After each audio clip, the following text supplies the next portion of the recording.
Proof of presence. I asked my friend, Hillary, to share her lovely story.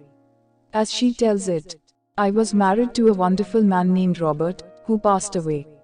Several years after his death, I visited my friend, Mara, who had met Robert once 12 years earlier. Mara and I lived in different parts of the country, so we did not have the chance to meet or visit each other often. Mara had offered to give me a reading. She had attended some of your seminars in Florida, and she has had many accurate experiences reading people. I gave her Robert's wedding band. She put it in her hand, and we sat across from each other. Mara had her back to the window, and I had my back toward the apartment. Her Maltese dog, Ozzy, slept next to us on the floor. We both sat very quietly, waiting for Mara to get messages. She told me the information that she received, and I said, but how do I really know that Robert is with us? Suddenly, we heard a loud bang. I turned around, and on the tile floor behind me was a small, wood-framed photo of Robert. Next to it was Ozzy, who only was twice the size of the framed photo. What was so amazing about this is that the photo of Robert had been in the bedroom, tucked behind some bags and a large suitcase. What made Ozzy awaken, get up from the floor, go into the bedroom, and bring the photo to the living room? This is something that he had never done, bring the photo to the living room. This is something that he had never done before or since. I went to take a look in the bedroom, and neither the bags nor the suitcase were moved. The floors are tiled, so we would have heard if Ozzy had dragged the wooden frame across it. Instead, he had put the frame in his mouth, carried it 15 feet, and then dropped it on the floor behind me. How he did this I am not sure, but Mara and I strongly felt that Robert was with us, helping Ozzy to carry the photo into the living room and drop it with a loud bang. This was Robert's way of answering my question. Mara Gober, the instinctual mind of animals is not obstructed by the logical, thinking, analytical functions that the human brain and mind possess. This frees them to be more attuned to communications of diverse frequencies, vibrations, and sources. Perhaps Robert found it easier to connect directly with Ozzy, who then performed a rather complex task of locating the unique photo, bringing it from deep within the other room, and dropping it right behind Hillary. What are the odds of that? Walter Jacobson, a psychiatrist, wrote on his blog about his experience while attending my week-long training at Omega. During one of the group regressions, Walter saw, in his mind, the image of two cupped hands. But as a self-professed left-brained and analytical person, he found himself unable to recall a past life or any other images during the first few days of the workshop. On the fourth day, I brought Walter on stage to demonstrate how to perform a regression on someone who was having difficulty remembering his past lives. The cupped hands that Walter had previously visualized were my entry point into his past life.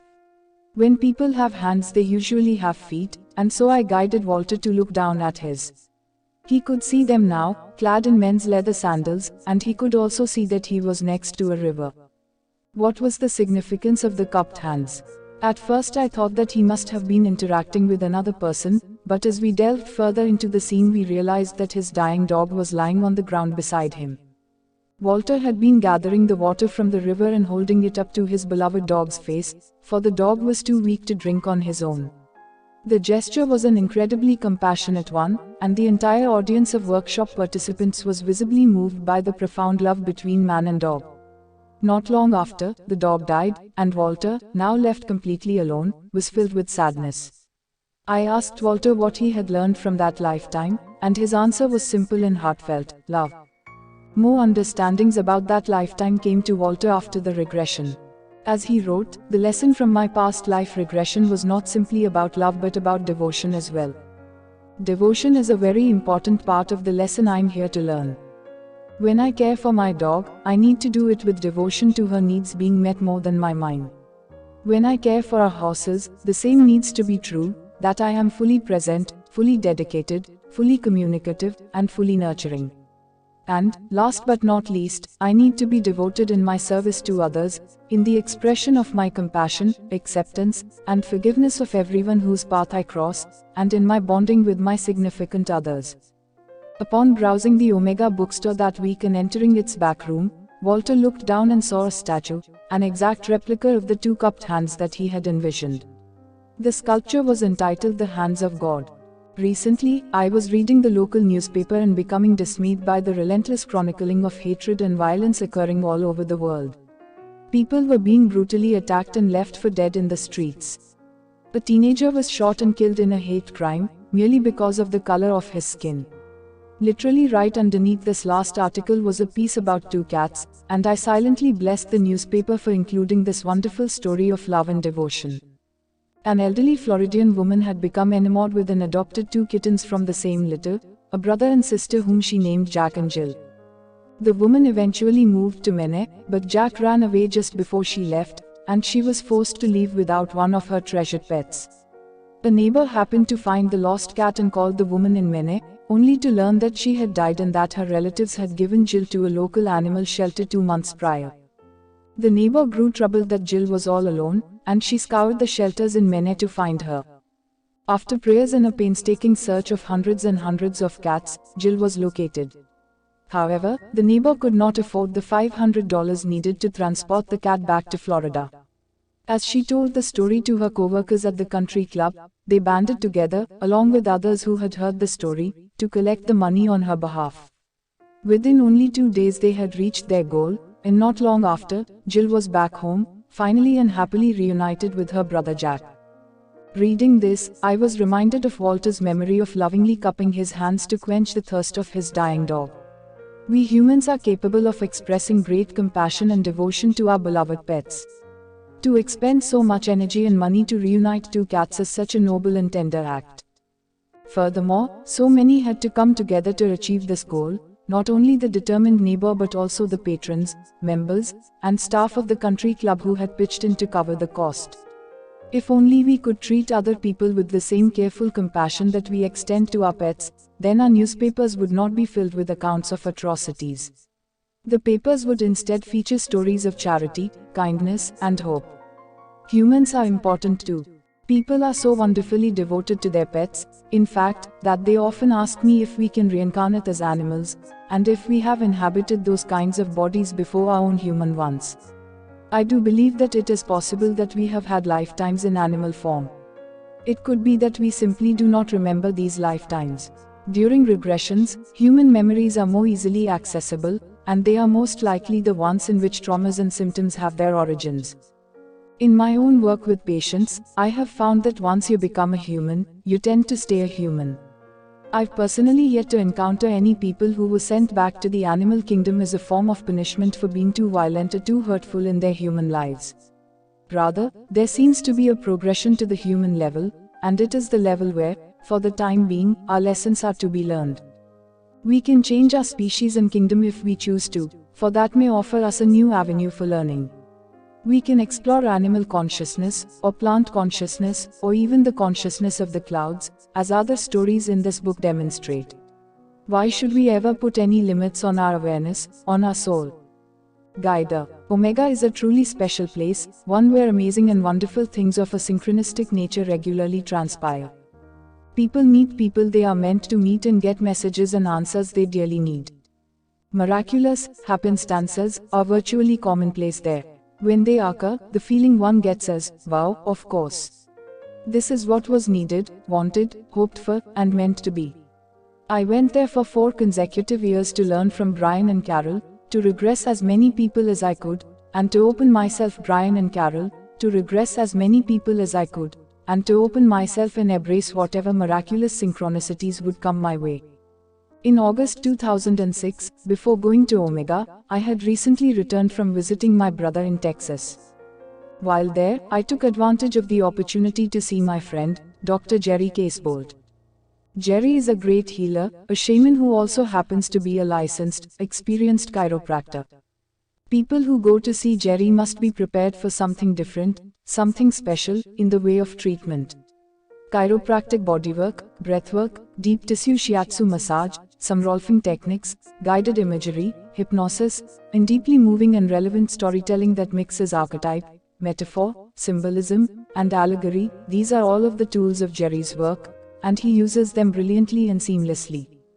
When I went to see Jerry that summer, I had recently snapped my left Achilles tendon, having fallen off of a ladder. Suffice it to say, I was experiencing significantly less range of motion and immense pain. While working on my leg and back, which was excruciating, Jerry began to talk to me, as he always did. First he took me through a full body relaxation and healing meditation, in which I visualized a white, healing light entering the top of my head, passing through my entire body, and leaving through my feet. He then asked me to visualize an animal coming to visit me, to give me a message of healing.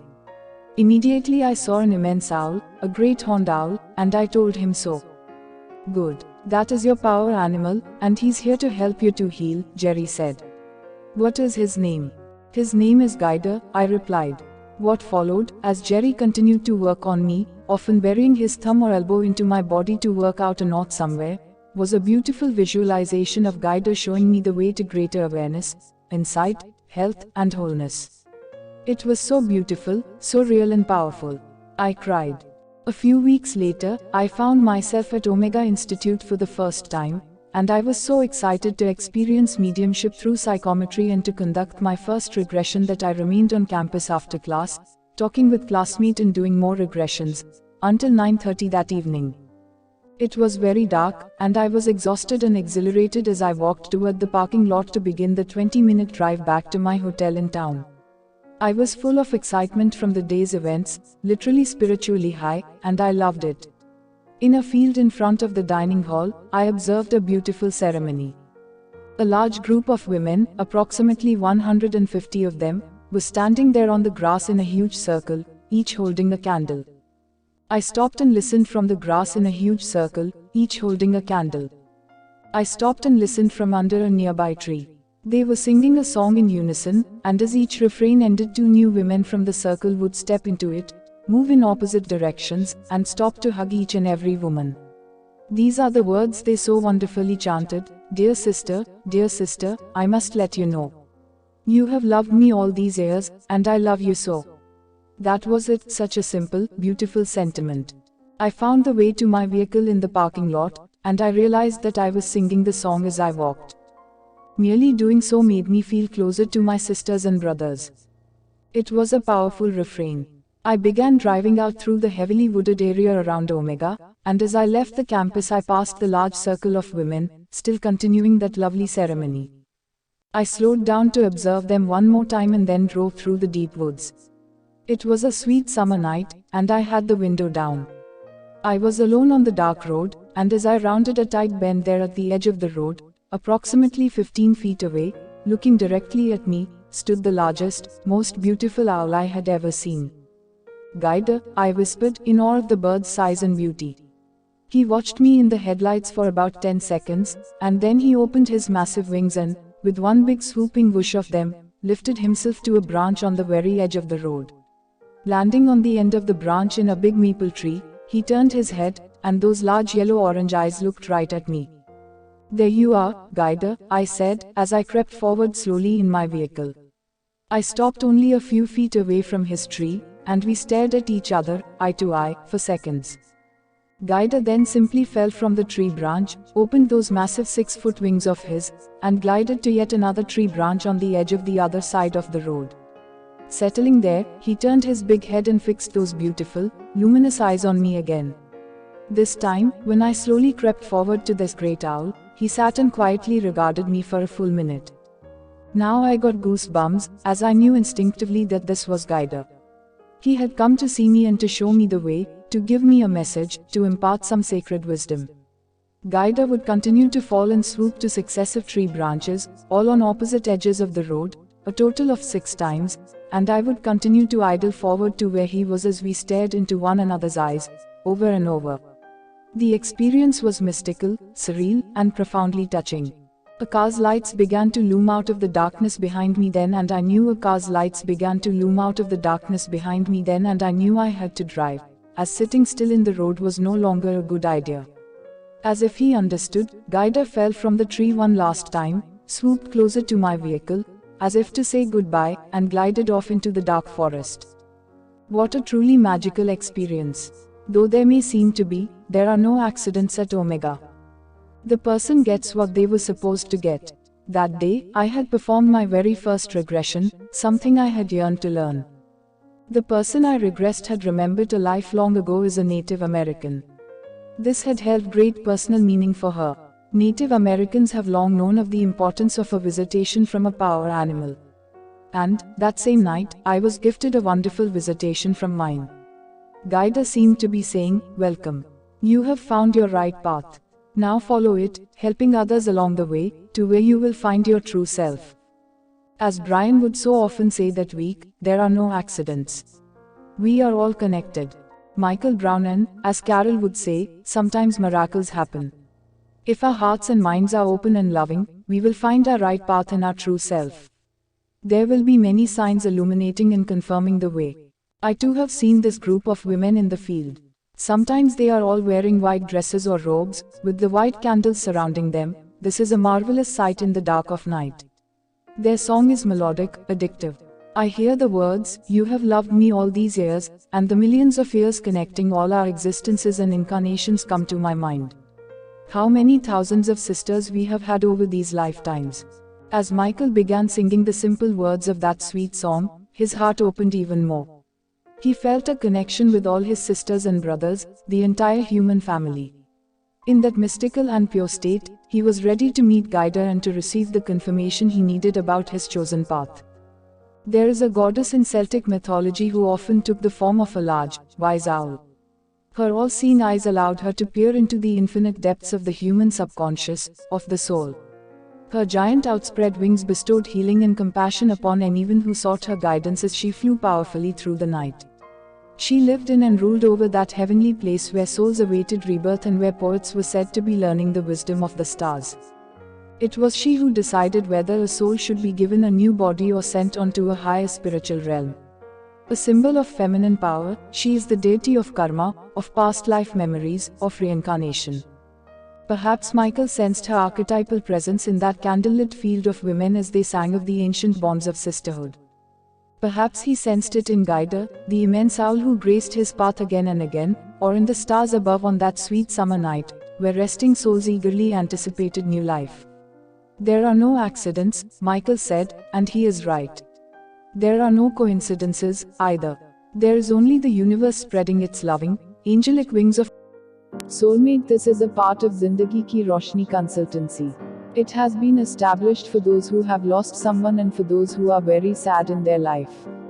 About 100 PDF books and 20 short audio books of this topic will be sent to those who join it.